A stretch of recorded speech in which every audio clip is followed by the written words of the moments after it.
Okay. Hi, Carrie. How are you? Hi, Belinda. I'm doing great. Super excited to be with Fantastic. you. It's so good to see you. I'm really excited for our interview. I know I start like all my interviews with that because I'm always excited about everything. That's just who I am. But I'm going to start with, first of all, we're here with Carrie Crossman with the Alula.com. And we'll talk about her name in a little bit. I mean, the name of her website and not her name, Carrie. I'm going to start with your bio. Is that okay? Absolutely. Yes. Okay. Carrie Crossman is an EFT practitioner that specializes in working with parents, caregivers, teachers, and children. Her background includes a foundation in genetics and early childhood education. During her decades in education, Carrie worked as a genetic counselor and then Montessori teacher before owning and directing a Montessori preschool in the Los Angeles area. Observing how children thrived in a prepared environment that highly values kindness to self and others, Carrie became passionately curious about the correlative relationship between nature and nurture. She has since studied various mind body therapies and became a certified energy psychology practitioner through EFT Universe. Scientist at heart, Carrie is passionate about sharing these evidence based techniques, experiences, and environments that provide for optimum potential and allow for creativity, calm, connection, and joy. Carrie is currently working with families, teachers, caregivers, and small groups in Los Angeles and across the country, guiding them from nature through nurture towards their best selves.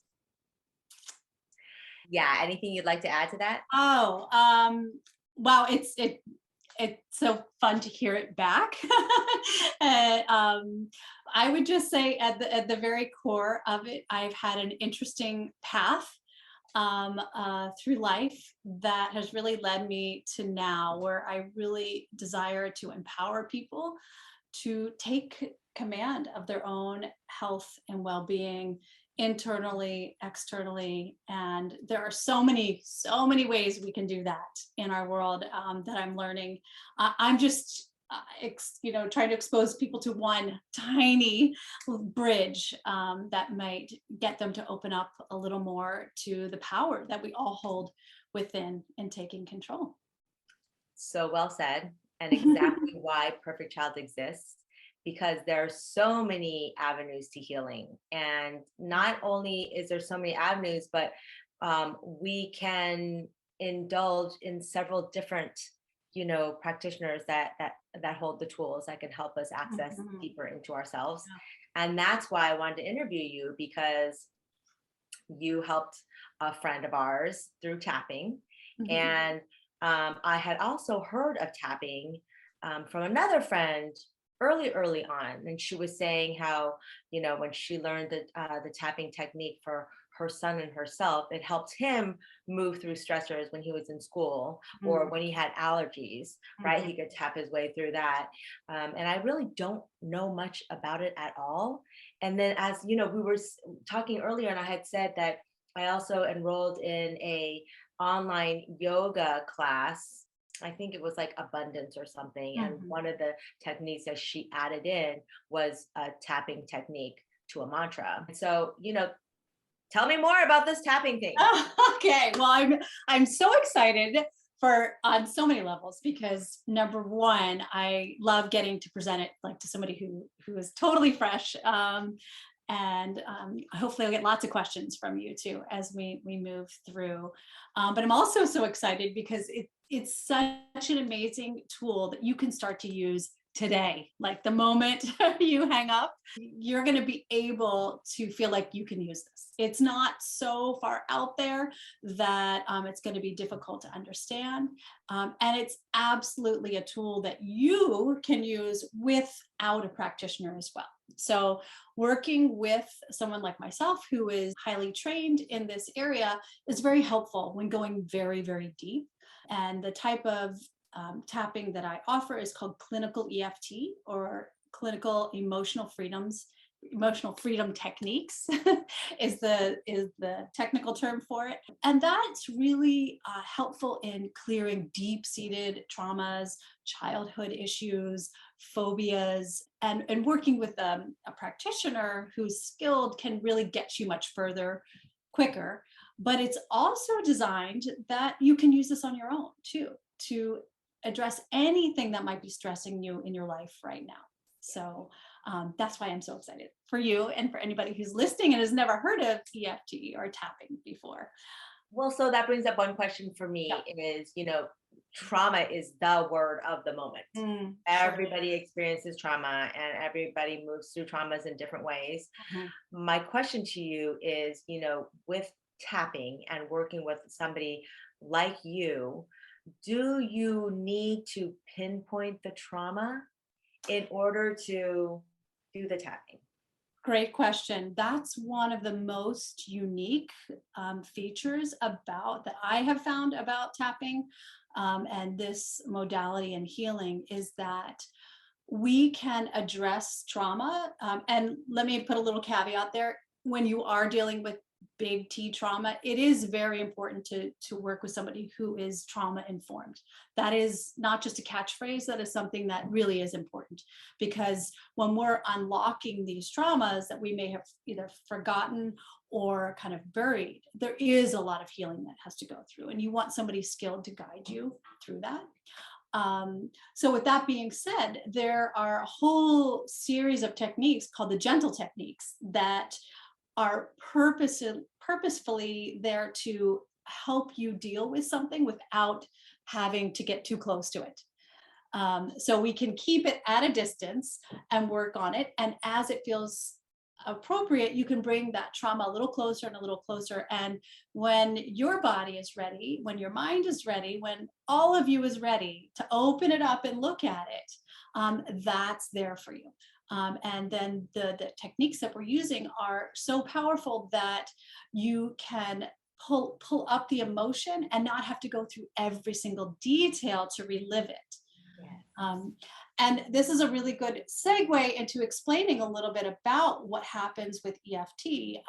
The mechanics of it, we're actually bringing up what's troubling us, distressing us, or a memory from the past. And at the same time, this again is what makes it so unique. We're not just reliving that. We are then turning on our parasympathetic nervous system, that whole calming cascade in our body.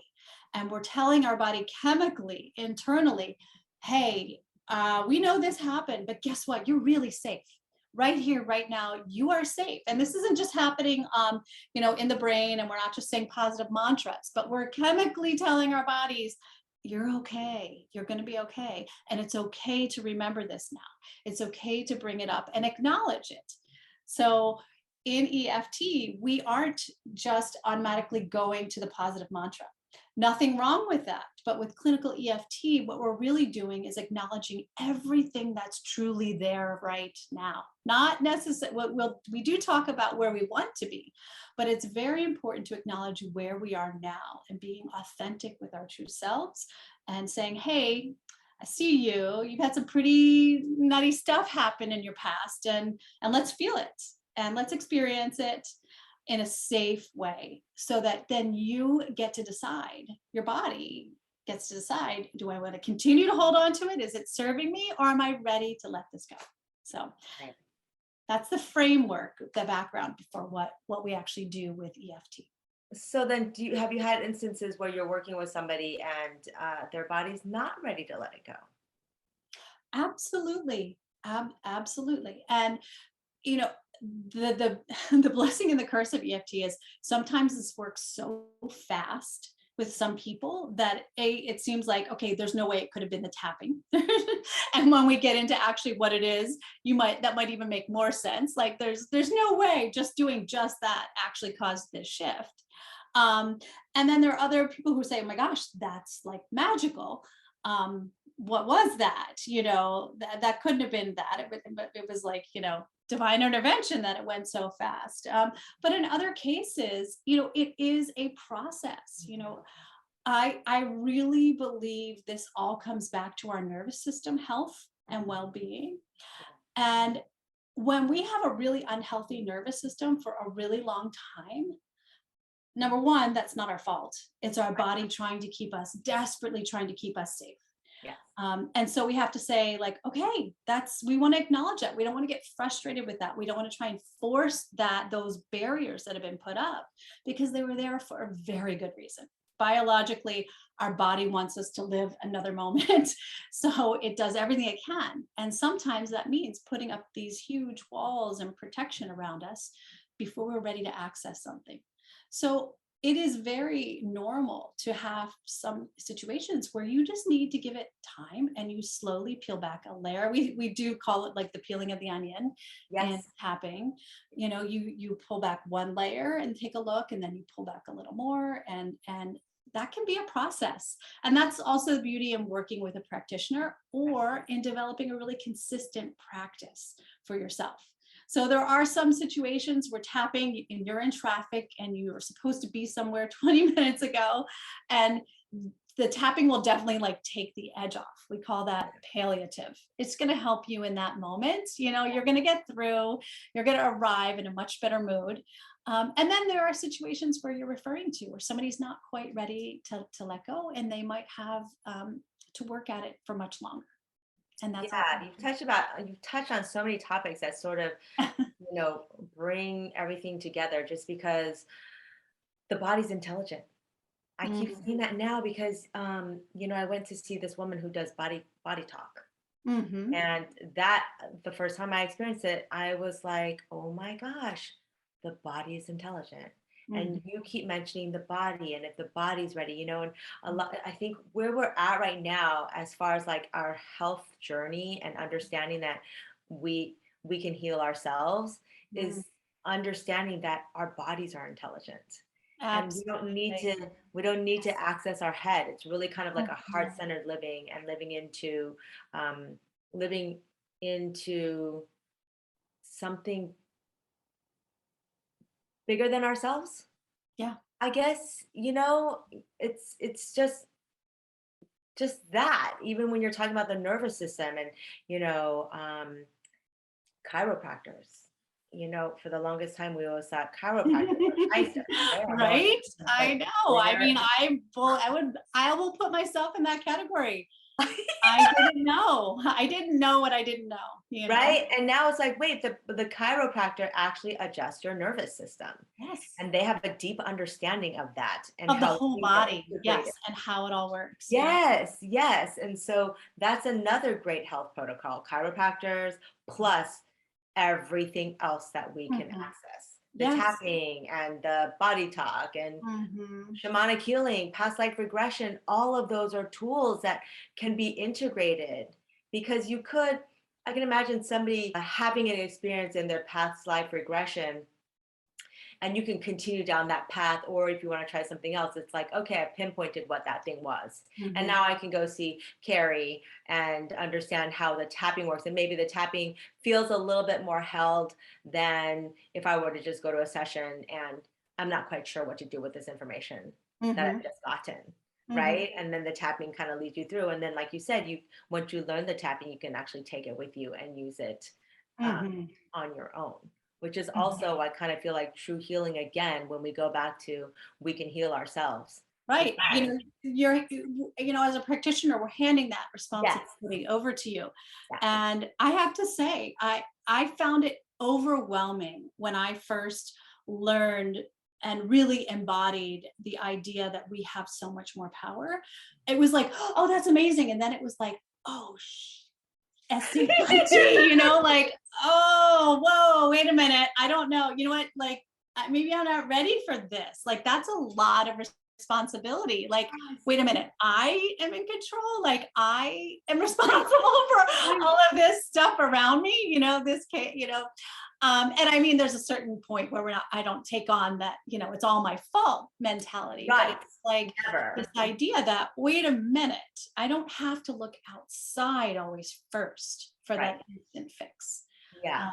It starts inside. And you said, brought up some very beautiful points too about how intelligent the body is, and how our bodies just naturally have been designed over the course of millennia Millennia. to support us, to be there, to heal naturally. And we have been conditioned to believe that our thoughts dictate what happens in the rest of the body, when we actually know there are more messages traveling from the heart to the brain Yeah. and the brain to the heart. Yeah. And that's a really, really powerful understanding, is when we realize like our first level of information is coming in here Yeah. and then going here. Like, what's that? You know what I mean? Like, how does that work in our, everyday society? That's just not what we've been taught. And it's certainly not been encouraged. And it's actually can be a stressor. Because you, like you said, you had that responsibility, like, oh, I have the knowledge, but I don't, and so you have these issues and you're just like, how do I fix this? I know I can fix this myself, but how do I fix it? Because I only really know how to, access what I already know, or the practitioners that I've been told have all the answers, but I know that's not it. Right. Well, and part of what happens with EFT is we're really moving out of the brain. We're kind of pulling it. We're at the same time we're pulling ourselves out of the brain, we're also bringing the prefrontal cortex back online. Not to go too much into, the science of it all, but the reality is we're sort of restoring this connection. Because when we get stressed, and stress comes from physical pain, an injury, an ailment, an illness, a trauma in our past, a trauma happening right now, a trauma that could happen in the future. Just being worried about what can happen in the future is a massive amount of stress load on our bodies. And this is the number one root of all disease in unrest and unwellness in our body, is this level of stress. And when we have that stress, it like takes that connection, like not only a connection between the heart and the mind. I mean, if we want to go further from, our connection to spirit, to oneness, to self as well. I mean, it's all in that same channel. And when we constrict this, it's clamping down our ability to access that part of our brain that's truly creative, that's so wonderfully evolved in being able to put together parts for us and problem solve and construct joy in our lives. And so when we're stressed, we're literally like shutting down our ability to experience joy. Like probably the moments we need it the most, we're cutting ourselves off. And when we are going and turning on the parasympathetic nervous system, that calming response, turning down the cortisol, we've all heard about cortisol these days and how bad that is in our body, but it is shown that EFT tapping literally turns it down almost immediately. It's crazy. Really? So really, yeah. And that's another beautiful thing of what I love about EFT, clinical EFT. It's now considered very well researched. There are so many evidence-based reports, hundreds. It used to be like a handful. And now there are quite literally hundreds where they are able to do meta-analysis on the effectiveness of EFT in reducing stress in our body and in our lives. And so this is a practice that you could just, would you show me now some of the techniques, or is it too much to do? No, I was hoping you would ask. And an amazing thing is that once you learn and embrace any healing modality as a parent, and you bring it into your home and into your own life, it is sort of what I call, you become the lighthouse for the rest of your family. You almost don't need to sit everybody down and instruct them and give them, this is what you're going to do. Is if you can just find, whether it's tapping or another modality that you embrace and use, it becomes such a wonderful example for those around you to see that you are taking control of your well-being, and to sort of watch it in action. There's nothing better than for a child to be able to watch their parent actually going from a state of, being really rattled to calm. Like, think how amazing. I don't really think I got that example in my life. And not to say it was terrible, but certainly I didn't get to see that sort of an empowered movement from an adult, really Right. owning their distress, owning their anger, owning their negative feelings, and doing something proactive to directly change that. So in your learning tapping and utilizing it, you're going to sort of reset your nervous system. And I don't know how much you might have already talked with other guests about the nervous system and co-regulation, but it is so important for your nervous system to be regulated first. You know, that old adage where the oxygen mask comes out of the, you know, how many times have we heard that? But it is so true. I mean, it is just the best example of we absolutely have to take care of our own selves in Yes. order to help those around us. And by this is one step further is sometimes that's all you need to do. You know, Right. sometimes that's just enough to bring your children onto a co-regulated state with you, Yeah. because they are so much more easily influenced. Oh, absolutely. They're so tethered to us. And that just goes back to when you were saying that whenever you work with children, you absolutely work with the parent and the child. That's absolutely my philosophy. I don't work with children until I've worked with the parents. Oh, Um, I love that. Mhm. and it definitely goes back to this whole concept of lighthouse effect of I want these parents that when these kids then do start to feel what it feels like to be in that calm state, these parents sort of need to be the anchors for Yes. them as well. And it doesn't work to just say, oh, I'm happy, I am going to have a great day, like the nervous system doesn't lie, and your child is reading that energy imprint that's coming off of you. They're not always just listening to those words. So we can't fool them as much as we'd like to. And believe me, I've certainly found this out a hard way. And Yeah. again, it's one of those other layers of like self-responsibility. I'm not just doing it for myself. Right. I have to do it for my family. I have 4 children who have gone through some teas of their own, some big, some little. And the best resource that I can give them is a regulated nervous system of my own. So, Yeah.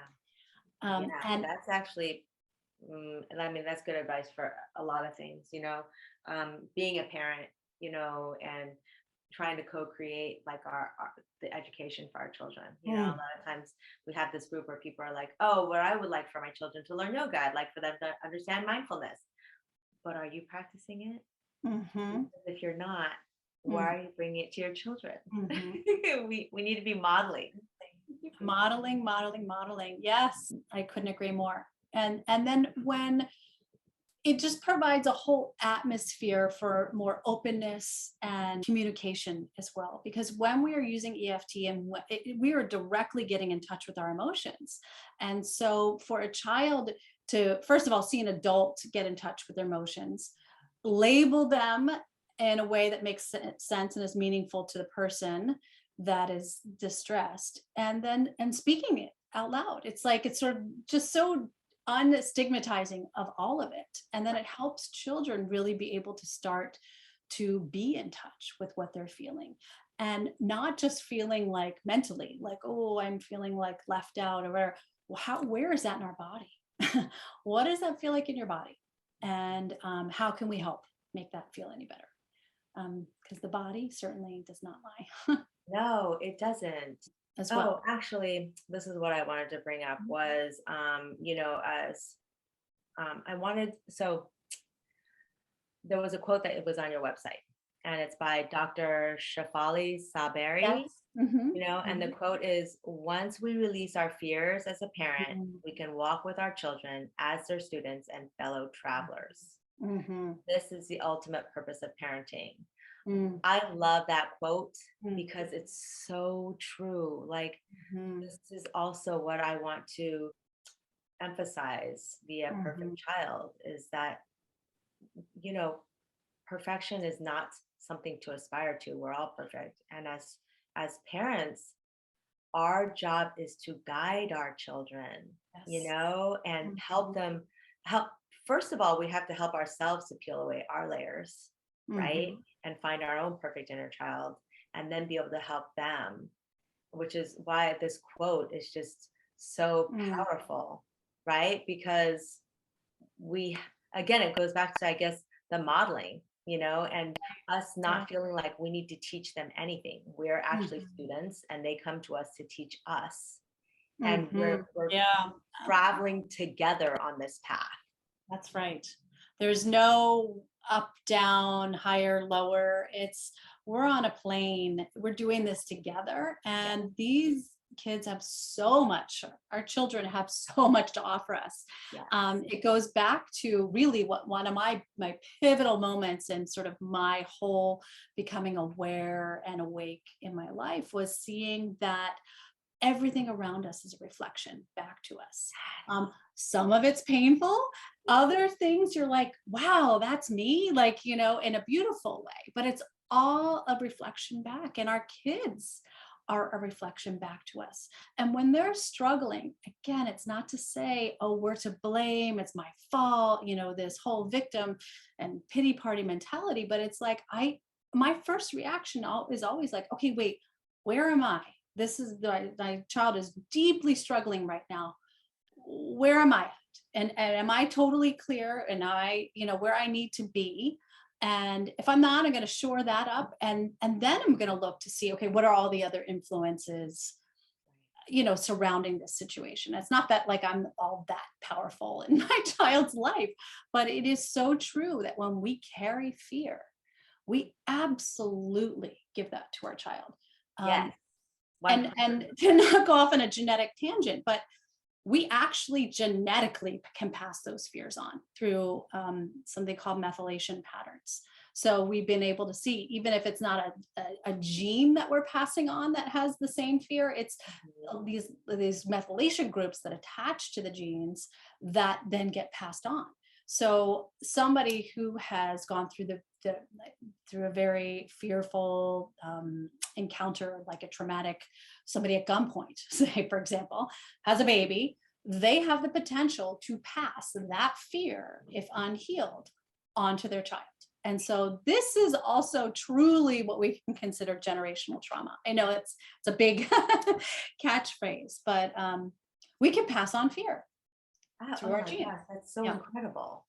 Yes, And so but even, we also even do for, it even just every day through our Mhm, energy. mhm. When we have how many people do you know that had the parent is afraid of dogs, and then the children are afraid of dogs Right. because that's just what they've seen, and Yeah. they're modeling it through the Yeah, of awareness. course, and they're apt to spend less time with dogs.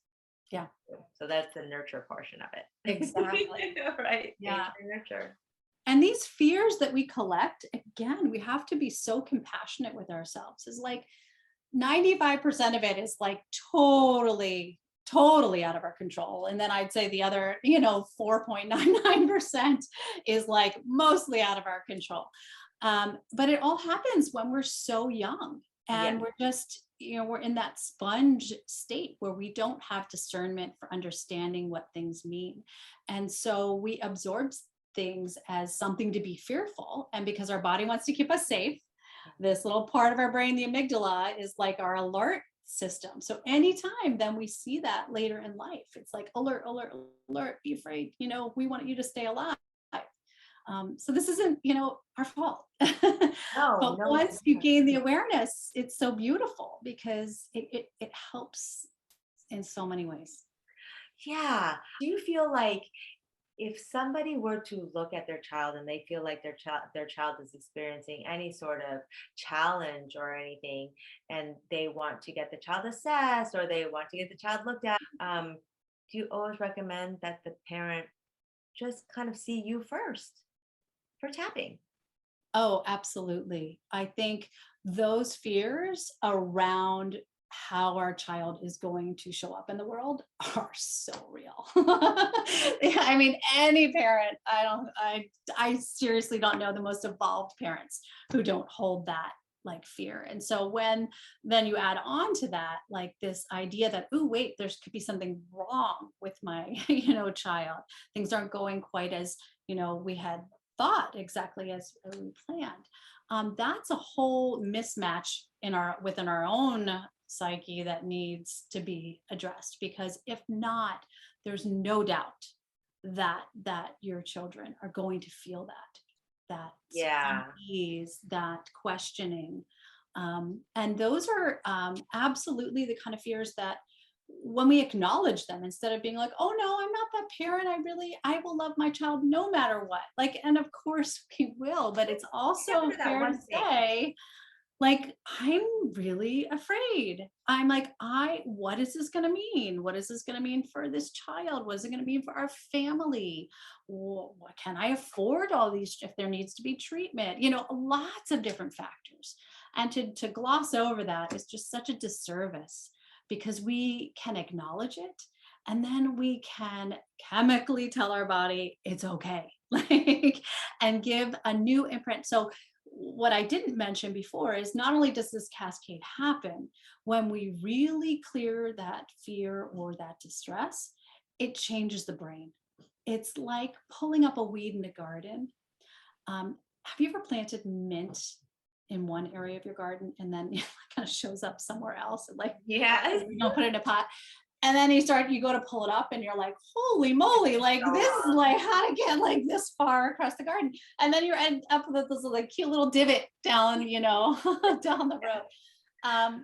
I don't know why, but that's the visualization that I get, because what happens is we pull up these old neural pathways that have been there for a long time, and we've been feeding them, we've been looking for ways to reinforce them. And when we pull that up with EFT, it's gone. It's gone. We're not smoothing over it with, some spackling or some pretty lipstick. We're pulling it up and it's leaving an opening. And that's where the positive affirmation comes in. That's where the empowerment is. I've made this shift. What do I want to put in there now? I have this opening and it's just waiting for me to fill it in with all the beauty that I can conjure up to put in there. Do you ever do couples tapping? When you're describing what you just described, Mhm. right? And the fears that parents have around their children, so for pregnant people that are Mm. expecting a child or to have already given birth, right? And maybe their child's going into preschool, both the father and the mother oftentimes will have fears, some more than Yes. others, about how this child is going to show up in the world. Mhm. And that fear is sometimes going to drive your decisions. But if you can notice that you have these fears, or just have that conversation of how would you like your child to show up in the world, Mhm. but also then move into the tapping.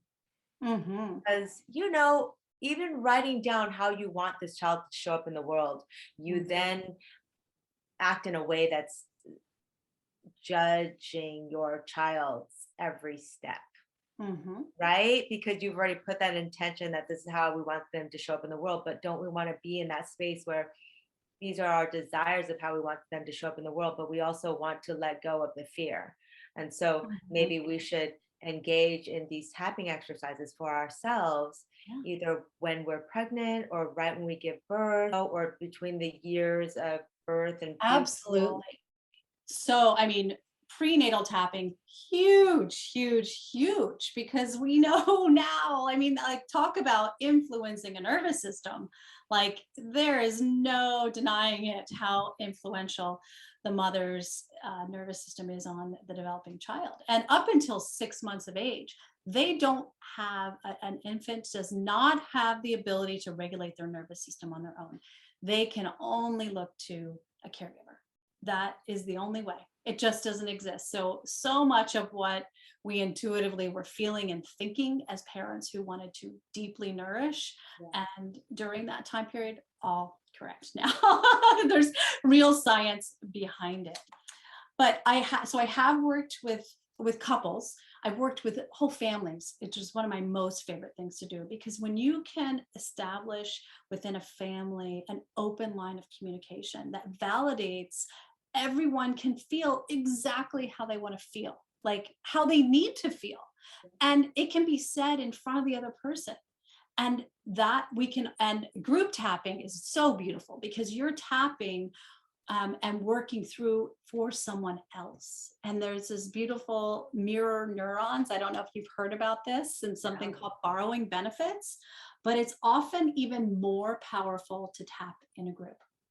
And I think with families, individuals who are so connected anyway, it's just such a beautiful thing to witness. So, and just going back to your conversation too about parents having these fears and how do they want their child to show up in the world, definitely valid, definitely something tappable, as we would say.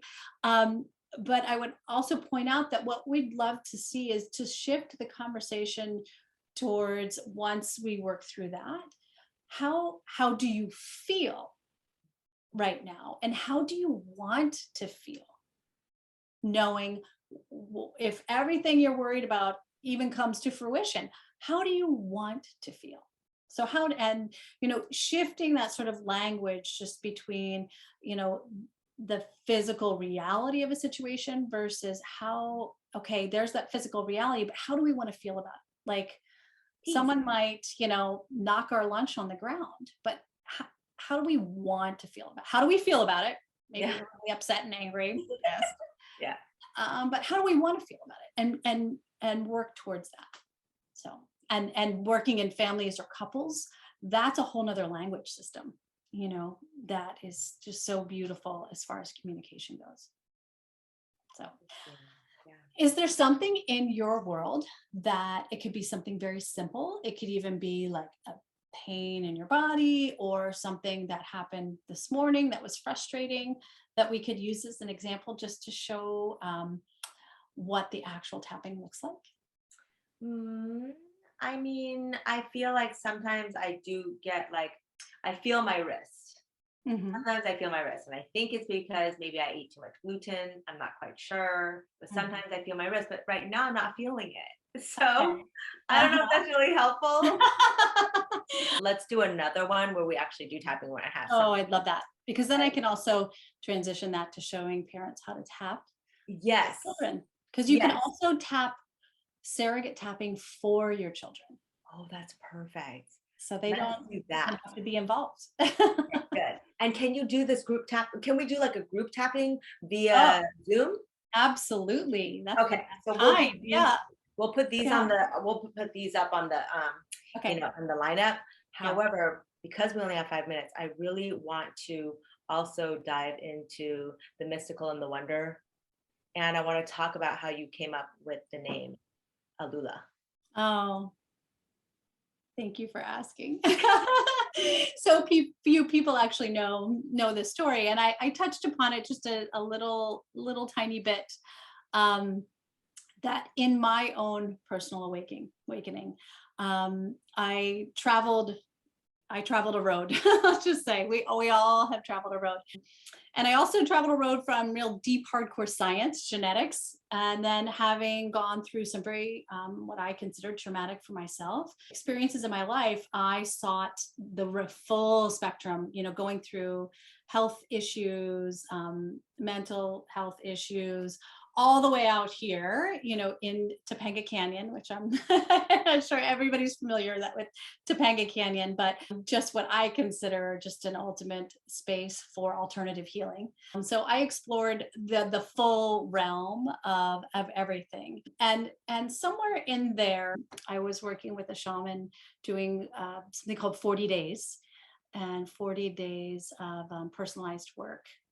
Did that 3 times, and it took me the 3rd time to really fully embrace this concept of the world being a reflection back to us, and as our teacher, our guide, as nature and everything around us, every person, every experience has something to offer us. So even the most horrible situations that I would have been like, years ago, there's no way you could tell me that there's a purpose for that to have happened in my life. I was able to see that it was showing me a path for my own personal healing. And in the same token, I was able to start to accept that there was beauty being reflected back to me because it resonated with something within myself. And that was my own personal, love affair. I don't know what you want to call it, but it was something that was deeply missing in my life. And so I really wanted, when I started my company, to have a name that was a palindrome, as you, that would, you could fold and it would reflect both halves of the word. And I was just playing around with words, and Alula, Alula, when I drew it, I could draw it with capital A's and it looked like a bird. And I love birds. They were part of my, what would speak to me and help guide me. And I just loved it. And then I was like, I wonder if it's actually a word. And so I looked it up, and it is a leading edge feather on the wing of a bird that guides flight. And I thought, okay, I'm done. I'm done for now. Yeah. How does that happen? I know. Wow. And they say that birds are messengers from heaven. Absolutely. Right? Oh, So, I during those 40 days experiences, I had literally some crazy, crazy stories about birds coming all the way into my home and upstairs and being on my bed and crazy things. Yeah. So birds Isn't are that for lovely? sure some of my spirit animals. I love the magic in that, Mm. and when we're talking about this, when you touched upon it earlier, we're saying how, yeah, you're really tapped in and you have a lot of synchronicities that happen in your life. And you said everybody does it. And it's true. Mm-hmm. Everybody does. We just have to be on the lookout for it. Yeah. We have to be open, to seeing it, because It's they're there. incredible. And this is where I'm at. How do we raise our children in a way that they always see the synchronicities too? And it's in my home, it's modeling. I mean, Dylan literally will say, Mom, don't even say that because you are always manifesting. And I'm like, well, I just said that as a statement. It wasn't a manifestation. I wasn't trying to, you know what I mean? But it's like also, moments where something happens in her life and I will say like, you manifested that because you said that. And it's always, we all have the power within us to create the life that we want. We just have to shed away the layers. Peel the layers back and create the space. We as parents need to be creating the energetic space in our on our computers, in our social media, in our friend groups, in our homes. Like, I mean, I feel that internal environment, I could speak about this for hours. I won't, don't worry. But when owning a preschool, it was so evident to me how nurturing or not you could create a physical space for a child, and then what flows from that. And I realized areas in my homes that I was doing that, and places I wasn't. And, how do we cultivate and nurture that? So creating the energetic space around us, within us, all incredibly important. And yes, compassion. We'll have another conversation around that too. Yeah. Because if you can talk for hours, I do it. Yeah. But my last thing would be, it would be important to really, really emphasize compassion for self and others in your family dynamic, because we do manifest stuff we don't want, and instead of then getting upset and tight, because then you're just constricting it even more, but going, oh wow, isn't that interesting? I mean, that's my new catchphrase. The last 10 years I'm like, isn't that interesting? As the car's on fire, isn't that interesting? But that's exactly it. Earlier when you were saying, if somebody knocks your lunch over, what do you want to feel? Okay, sure, you could feel anger, but ultimately we just want to feel peace. Like, oh, that happened. Isn't that interesting? Isn't that interesting? And it's okay that we do feel the anger. That's where the compassion comes in. Yeah. It's okay. It's okay. It's okay. And by the way, that person wasn't doing anything to you because it's all that person's deal. Yeah. And isn't that interesting? Yeah. Oh my gosh, Carrie, thank you so much for Oh, this thank you, interview. Belinda. I hope we got enough of the EFT in there. I feel like we just like barely scratched the We surface. But I just barely loved scratched our the talk. surface. Yeah. So we need to have more talks. And the idea, and that's the one thing. It's like there's so much that I want to put out there, and we just got to Mhm. keep going and keep I love that you're doing this this. out there. So So people, important. Thank it you. is. Thank you for doing this for all Thank the you. parents. Thank Oh, you.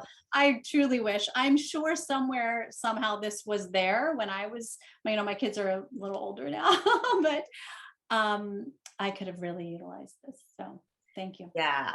Okay, good. Thank you so much. And we will definitely be talking soon. Great. Take care. Have a great day. Bye.